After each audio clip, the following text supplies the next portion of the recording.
Laudetur Jesus Christus, loué soit Jésus-Christ, Amen. Bienvenue dans Fraternité Week-end matin, voici le journal.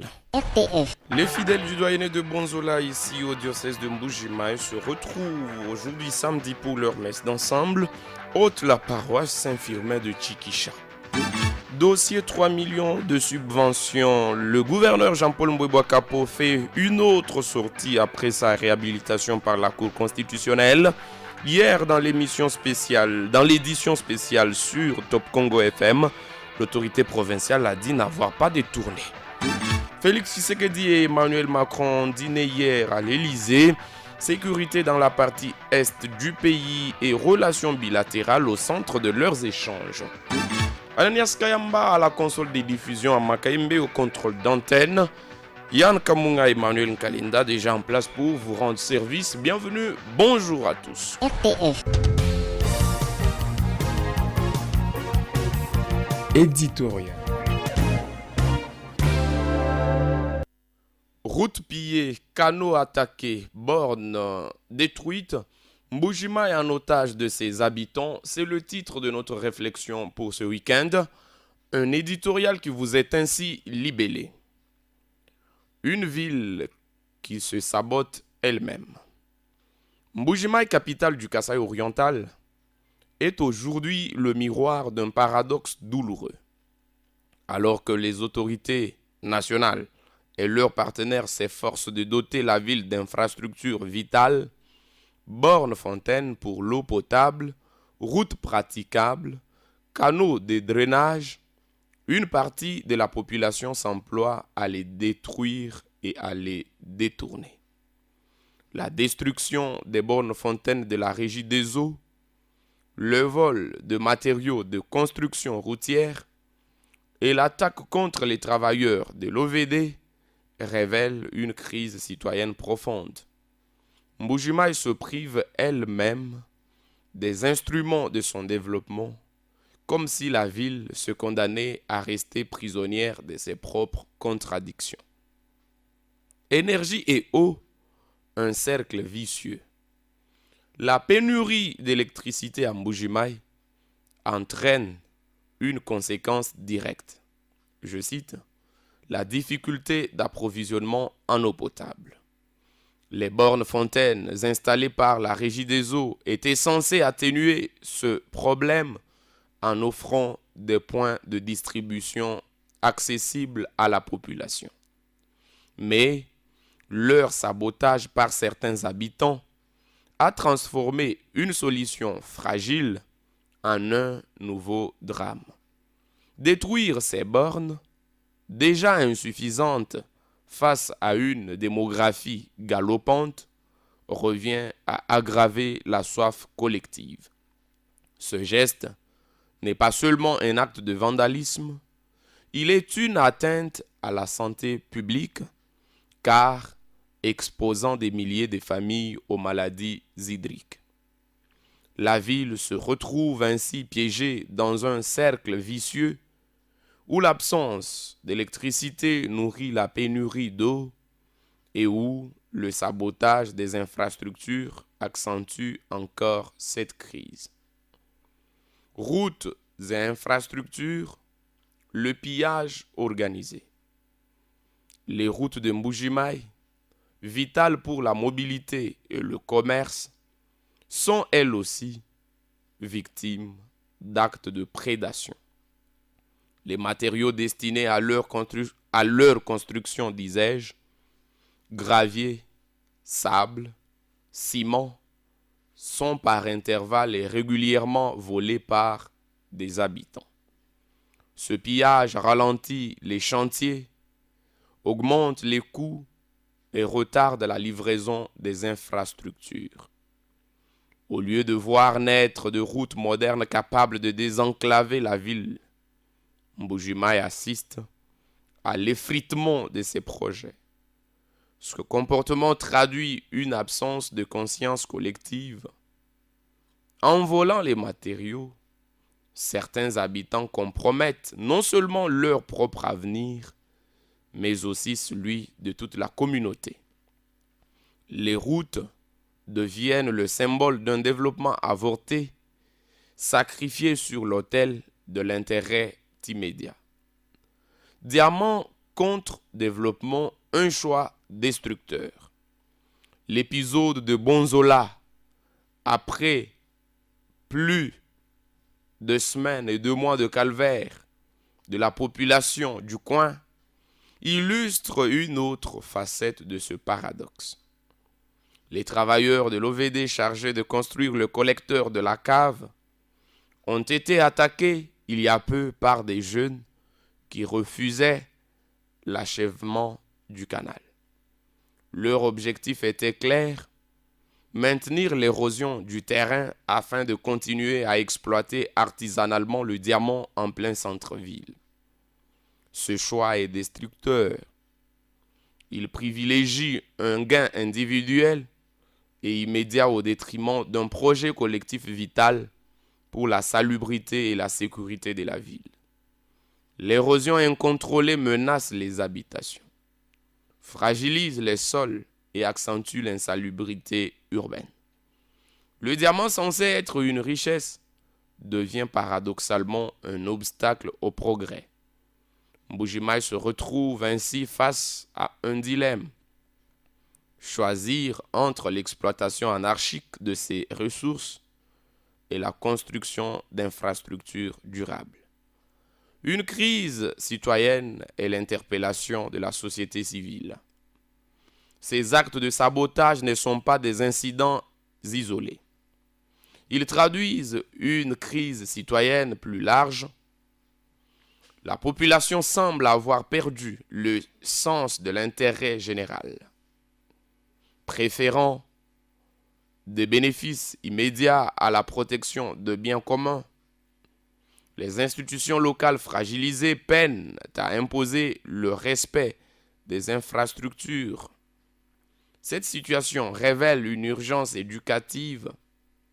Il faut réapprendre aux habitants que protéger une borne fontaine, une route ou un canal, c'est protéger leur propre avenir.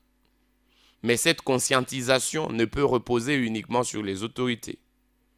La société civile, qui tend de plus en plus à se politiser, doit plutôt se rappeler sa mission première, celle d'éveiller les consciences et mobiliser la population autour de la protection des biens communs. Au lieu de se laisser absorber par les luttes partisanes, la société civile devrait redevenir cette force d'éducation citoyenne, cette force capable de rappeler que détruire une infrastructure, c'est détruire sa propre chance de développement. La société civile, oui, doit redevenir le relais de la responsabilité collective en orientant les énergies vers la sauvegarde des acquis plutôt que vers leur sabotage. Pour que Mbuji-Mayi cesse d'être son propre bourreau, cette ville ne manque pas seulement d'eau, d'électricité, ni de route, elle manque de civisme. Les destructions des bornes fontaines, le pillage de matériaux routiers et l'attaque contre les chantiers de drainage montrent une population qui se met elle-même en otage. Tant que les habitants ne comprendront pas que protéger les infrastructures, c'est protéger leur avenir, la ville restera prisonnière de ses contradictions. Il est temps que Mbuji-Mayi choisisse: continuer à saboter son développement ou devenir enfin l'artisan de son propre progrès. Bon week-end à tous. Actualité immédiate dans Fraternité Week-end matin. Yannick, bonjour. Bonjour Emmanuel. Le CALCC du diocèse de Mbuji-Mayi organise une réunion de travail aujourd'hui samedi. Oui, cette réunion de travail est organisée à l'intention de tous les membres de CALCC du diocèse de Mbuji-Mayi.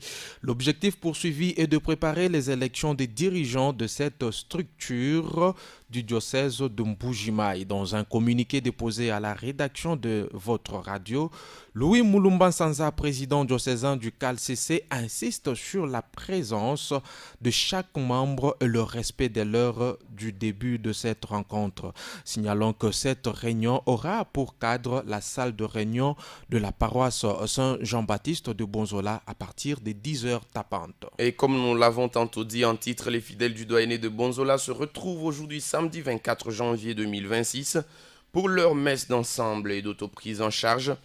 L'Eucharistie aura pour cadre la paroisse Saint-Firmin de Tikisha en Bodine 4 à partir de 9h30. Les chrétiens de toutes les paroisses de ce doyenné sont attendus à ce grand rendez-vous de prière et soutien aux travaux de la paroisse à visiter. Rendons-nous maintenant à la paroisse universitaire Notre-Dame de l'Espérance, où une conférence de débat avait eu lieu jeudi dernier, Yannick. Oui, Emmanuel, cette conférence de débat avait pour cadre la salle polyvalente Monseigneur Tarsis Tchiban Otishiku. Celle-ci avait pour thème promouvoir la justice sociale, contribution au renforcement du développement durable en République démocratique du Congo.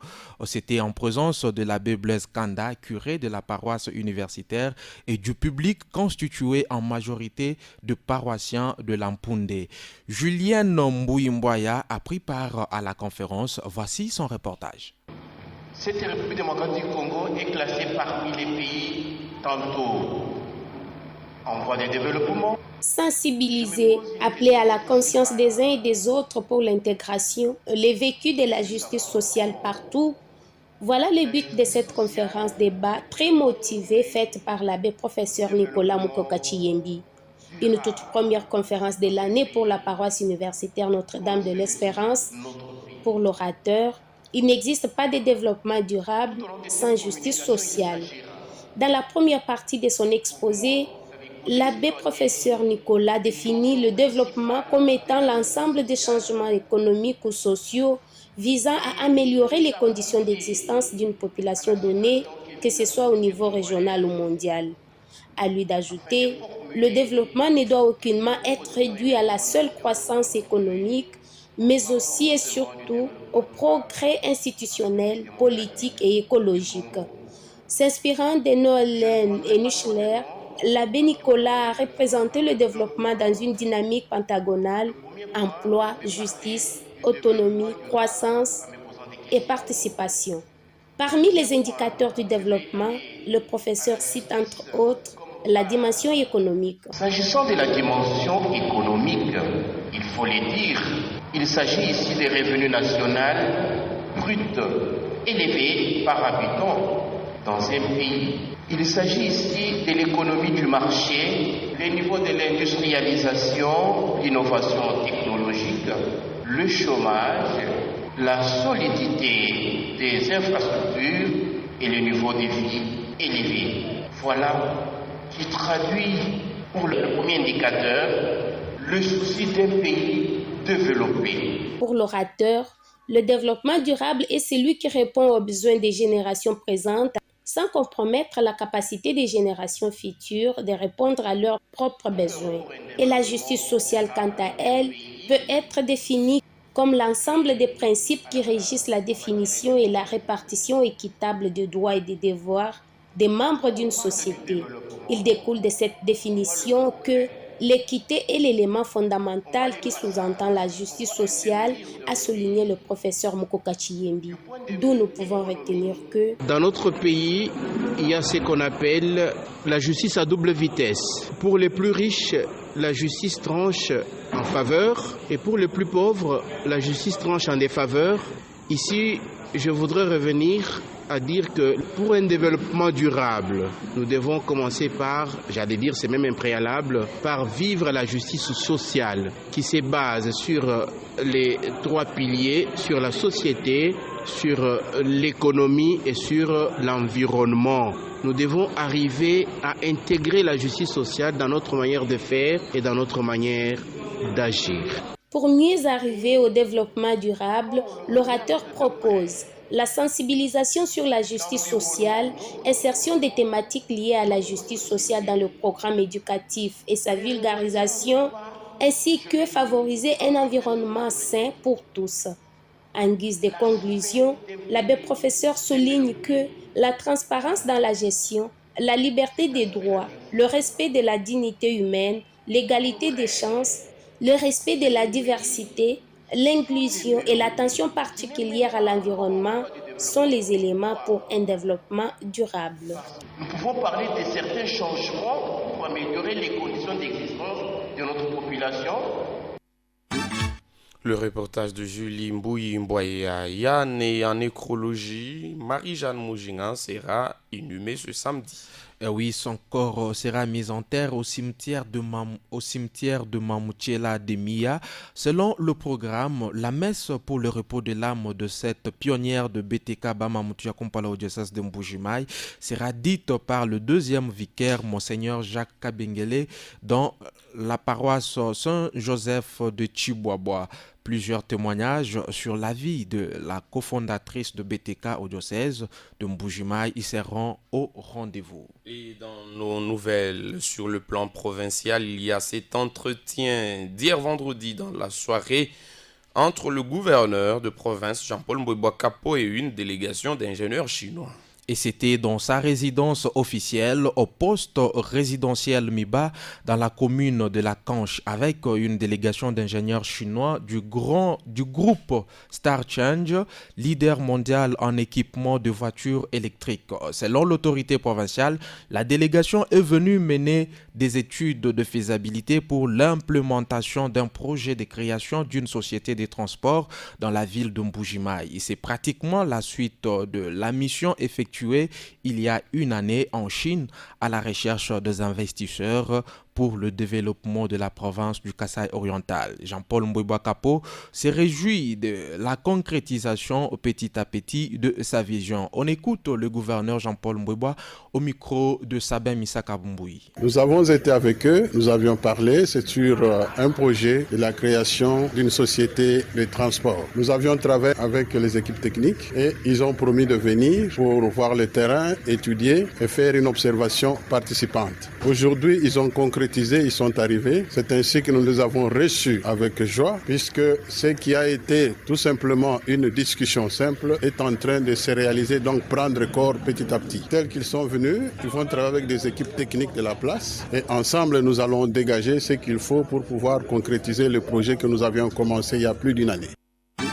D'après André Tam, responsable zone Afrique et Pacifique du groupe chinois et chef de la délégation, le projet est une chaîne de développement qui vise non seulement la fluidité dans la mobilité de la population, mais aussi la production de l'électricité pour l'infrastructure publique. Les équipes techniques de deux parties vont travailler pendant 10 jours pour mener les études de faisabilité pour bien prédire la durée et le coût de la réalisation du projet. On écoute André Tan au micro de Sabin.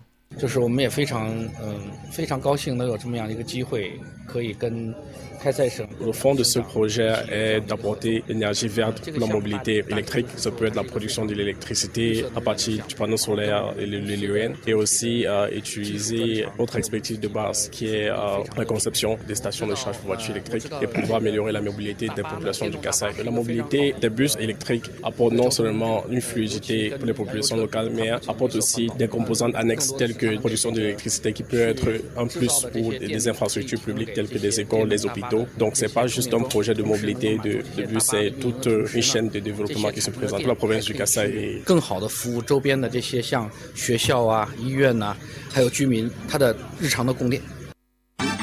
Présent dans la délégation, Josué Ngondo, chargé de l'ingénierie à l'ambassade de la République démocratique du Congo en Chine, a réitéré l'engagement du diplomate congolais à accompagner la réalisation de ces projets. Ont également participé à ce dîner d'échange le membre du comité provincial de sécurité du gouvernement provincial et le député provincial Franck Kazadine Tita, président de la commission économique et financière de l'Assemblée provinciale du Kasaï oriental. Deuxième titre de Fraternité Week-end matin. Je n'ai jamais détourné les 3 millions de subventions. La preuve est que j'ai été lavé par la Cour constitutionnelle. Propos du gouverneur Jean-Paul Mbouébois Capo, il les a tenus vendredi 23 janvier en cours dans l'édition spéciale de nos confrères de Top Congo FM. Le gouverneur dit avoir dépensé ses fonds conformément aux rubriques par lui expliqué au ministre des Finances à qui il avait lui-même, le gouverneur, sollicité cette subvention. On écoute Jean-Paul Mbouébois Capo dans cet extrait choisi par la rédaction centrale de votre radio. Je trouvais que les travailleurs avaient des arriérés de plus de 10 mois. Et la petite régie financière de GERCAOR n'avait pas d'imprimé des valeurs depuis le mois de février. Et quand j'ai demandé l'enveloppe pour payer les travailleurs, c'est environ 560 millions de francs le mois. Face à tout ça, c'est moi qui ai mené. Ça, ce n'est pas des retoquines, c'est une subvention que moi j'ai demandée. J'ai écrit la lettre au ministre des Finances, avec copie au ministre de l'Intérieur, pour qu'on m'aide avec les 3 millions pour voir comment je pouvais réaliser certains projets que j'avais. Investissement à impact visible. Bien sûr. Et ces 3 millions ont été décaissés. Il y avait même un plan qui était proposé en 4 rubriques. La première rubrique, c'était l'achat de tracteurs pour relancer l'agriculture. La deuxième rubrique, nous devons acheter les véhicules pour le gouvernement provincial. La troisième rubrique, je devais payer une dette d'une école qui a été construite par madame, la professeure que j'avais remplacée. Elle paye Mobutu, connu sur la ville ici. Et la troisième rubrique consistait au fonctionnement. Et dans cette rubrique, nous avons exécuté tout. Nous avons payé les travailleurs, nous avons aussi payé l'Assemblée provinciale, et c'était les 4 rubriques que nous avions respectées. On n'avait jamais détourné cet argent. La preuve, c'est que ça, c'était une subvention que j'avais demandée, et je l'ai eue. Nous avions travaillé. Mais pendant que j'étais à Kinshasa, il y avait encore millions de dollars dans la banque.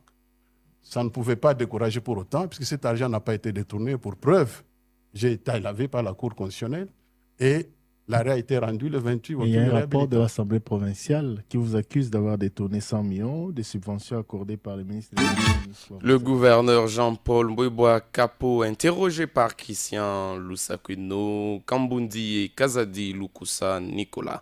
À quelques jours de l'échéance fiscale fixée au 30 janvier 2026, la direction provinciale des impôts du Kasaï oriental intensifie ses actions de sensibilisation auprès de petites entreprises de la ville de Mbuji-Mayi et du Kasaï oriental en général, Lomami et Sankourou. Cette campagne vise à informer les contribuables de l'obligation de déclarer et de payer l'impôt sur les bénéfices et profits IBP. On écoute André Chibaon, qui est chef de la division assiette. L'échéance du 30 janvier 2026, c'est l'échéance de paiement de l'impôt sur le bénéfice et profit des petites entreprises qui doivent déclarer ce qu'ils ont réalisé comme chiffre d'affaires pendant l'année 2025. Et sur ce chiffre d'affaires, ils doivent calculer l'impôt sur le bénéfice et profit, en abrégé IBP, à 1% pour ceux qui sont dans les ventes et à 2% pour ceux qui sont dans les prestations de services. Et une fois l'impôt calculé, on doit payer une première quotité qui est équivalent à 60% de l'impôt. La deuxième quotité où le solde devra être payé au mois d'avril.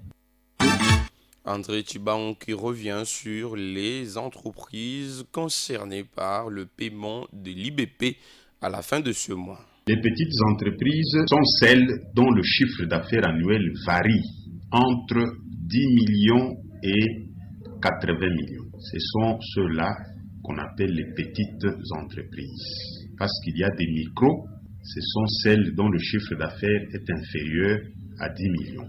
Et les moyennes entreprises, c'est au-delà de 80 millions.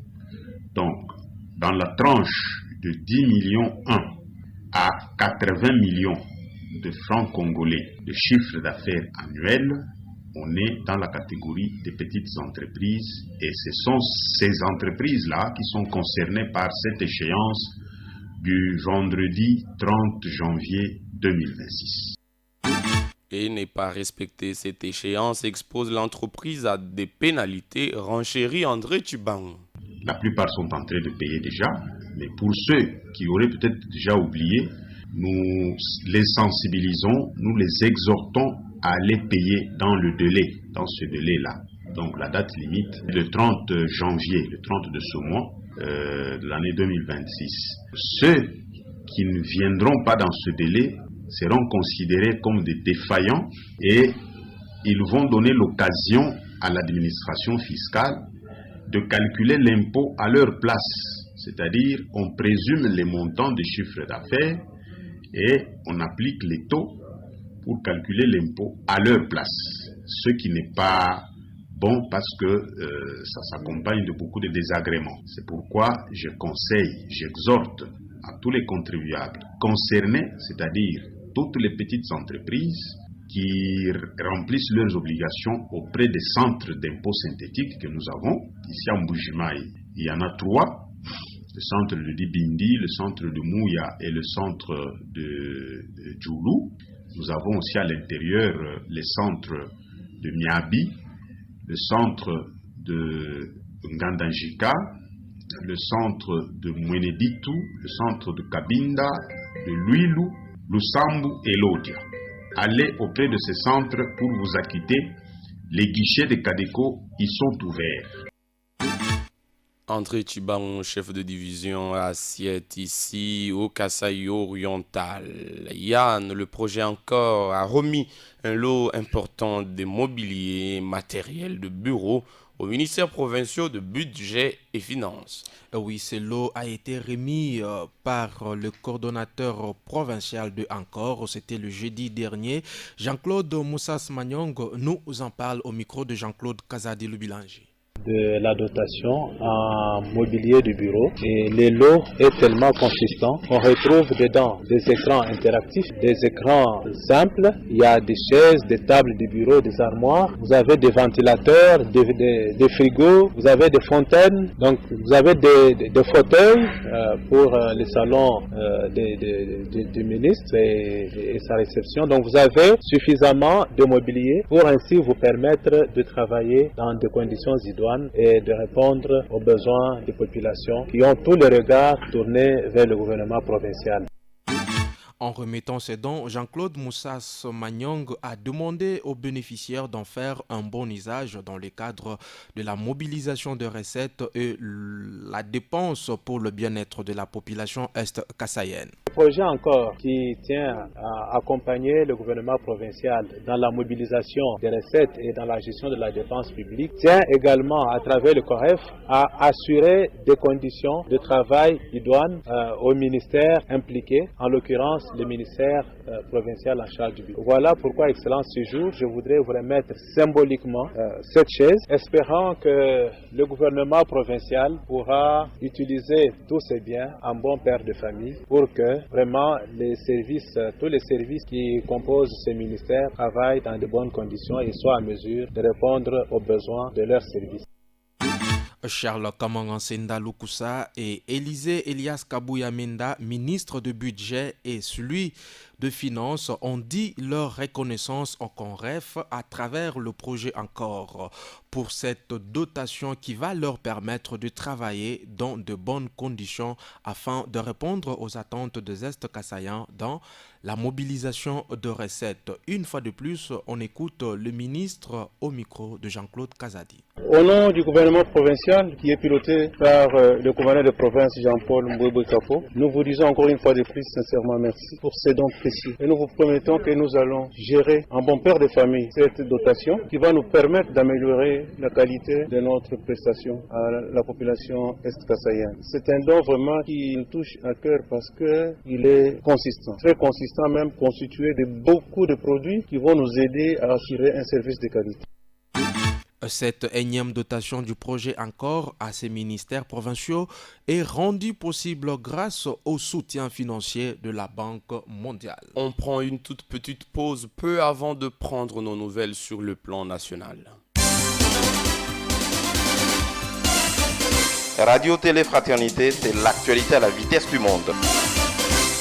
Direction France, où le président de la République, Félix-Antoine Tshisekedi Tshilombo, a participé à un dîner présidentiel à l'Élysée.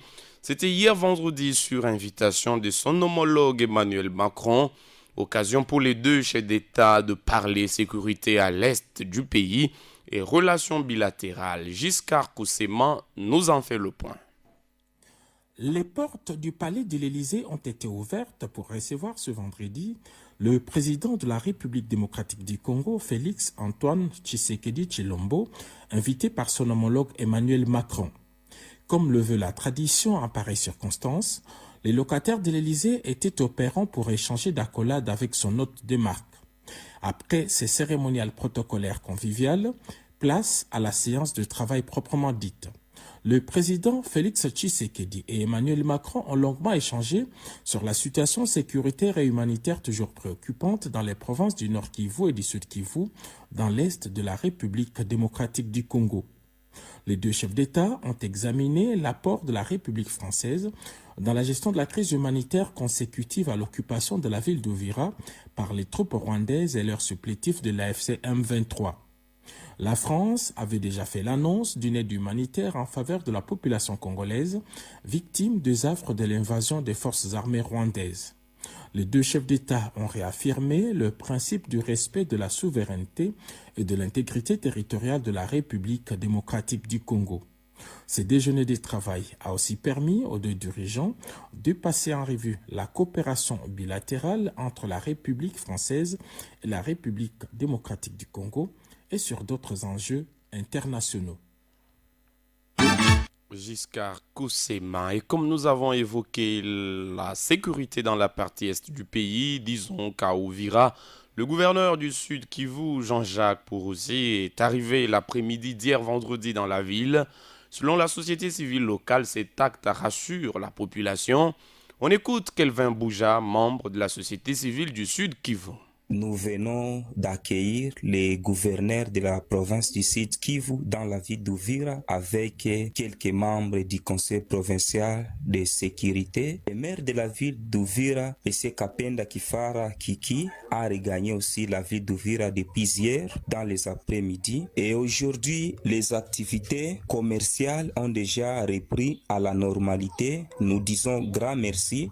Cela nous rassure que la sécurité continue toujours à s'améliorer dans la ville d'Uvira.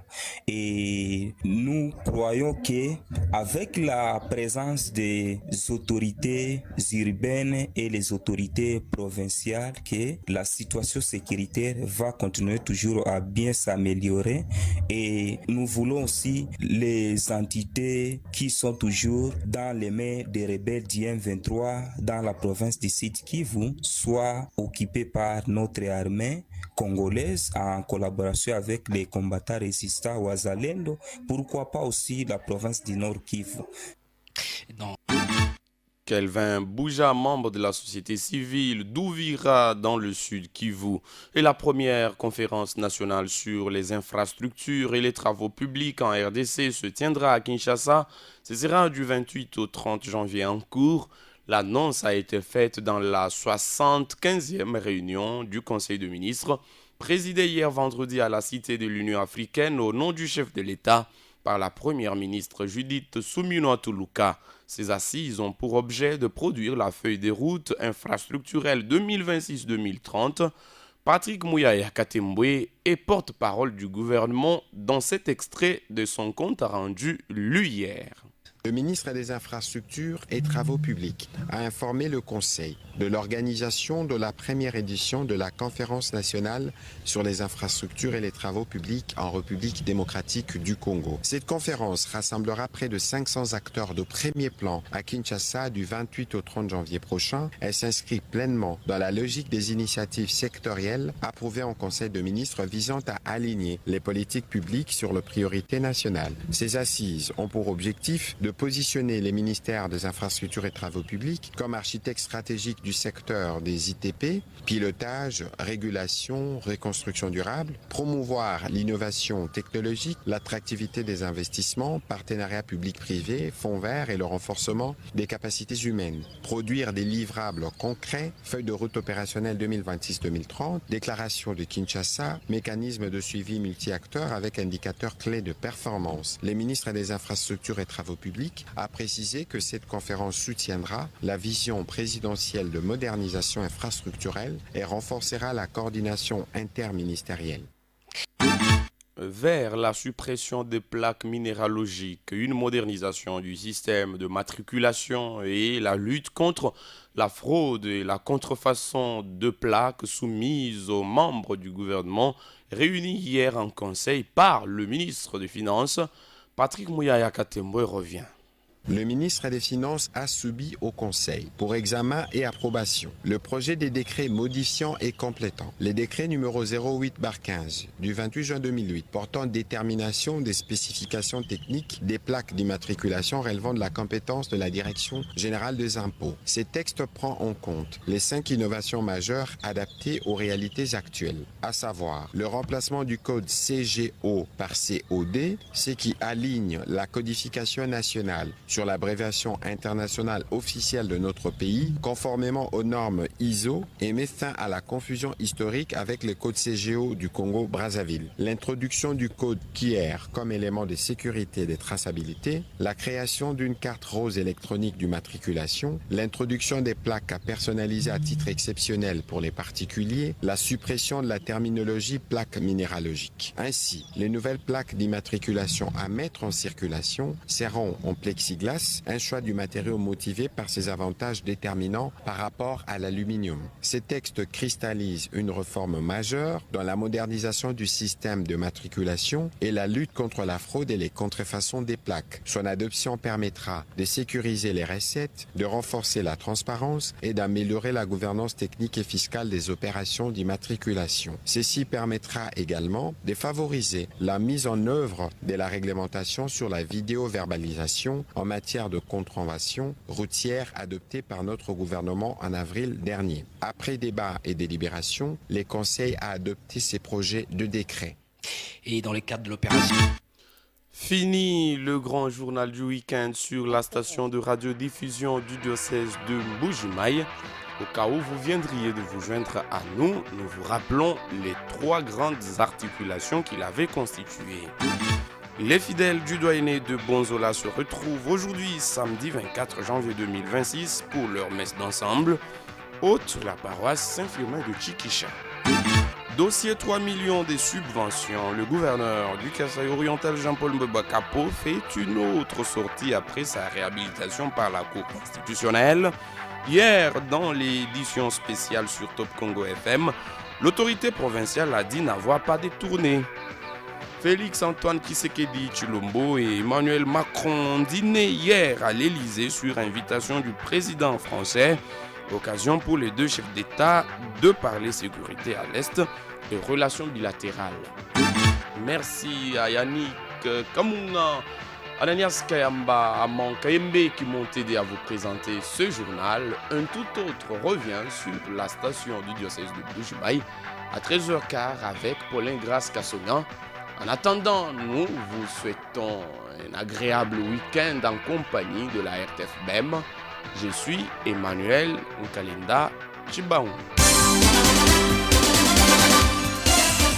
RTF, la radio diocésaine de Mbuji-Mayi sur FM 103.1 MHz.